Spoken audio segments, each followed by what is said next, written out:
এখন আমরা বানাবো মিষ্টি কুমড়া ফুলের বড়া। এমনি চালের গুঁড়া দিলাম, রসুনের কালার হয়ে গেছে অন্যরকম। ফ্রিজের মধ্যে থাকলে, ডিপ ফ্রিজে থাকলে রসুনের কালার চেঞ্জ হয়ে যায়। এরপরে দিচ্ছে আদা, অল্প পরিমাণে আদা দিলাম। এখন দেব পরিমাণ মতো লবণ, মরিচের গুঁড়া পরিমাণ মতো। ঝাল বেশি খেলে যে ঝাল বেশি দিবে, ঝাল কম খেলে ঝাল কম দিবেন। হলুদের গুঁড়া,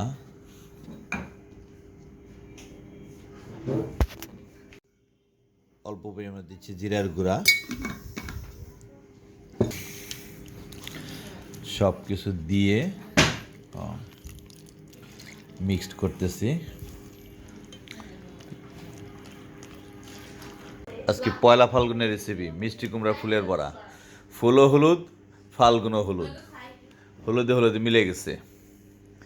বাজার থেকে 2 তার কিনে আনলাম। এখন এটাকে আস্তে আস্তে সুন্দর করে প্রসেস করব। আর এদিক দিয়ে গুলে ফেলছি। এখন গুলে রাখলাম। এখন ফুলগুলি আস্তে আস্তে সুন্দর করে পরিষ্কার করে নেব, পরিষ্কার করে ছাড়াই নেব।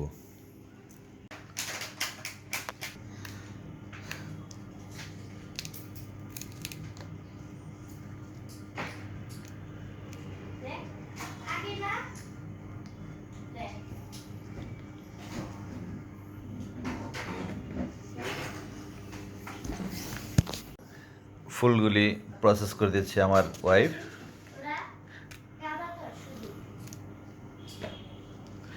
ভিতর থেকে ভিতরের ময়লাগুলো পরিষ্কার করে নিচ্ছে।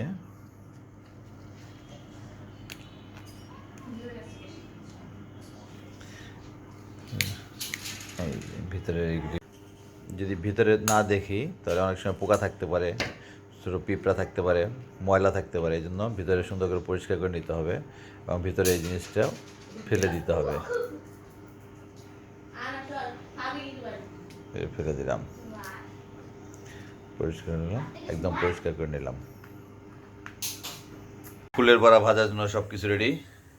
চাউলের গুঁড়া দিয়ে গুলা, ফুল আর তাওয়াতে তেল।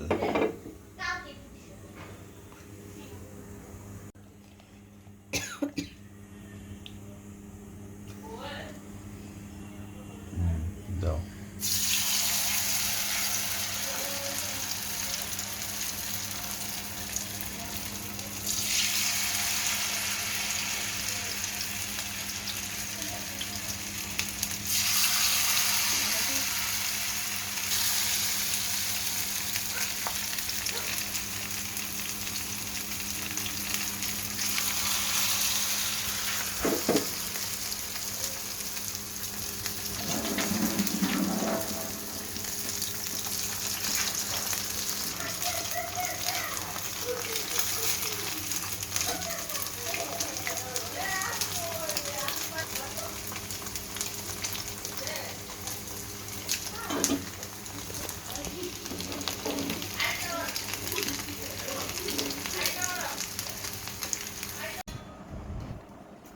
ফুলের বড়া কমপ্লিট, ভাজি কমপ্লিট।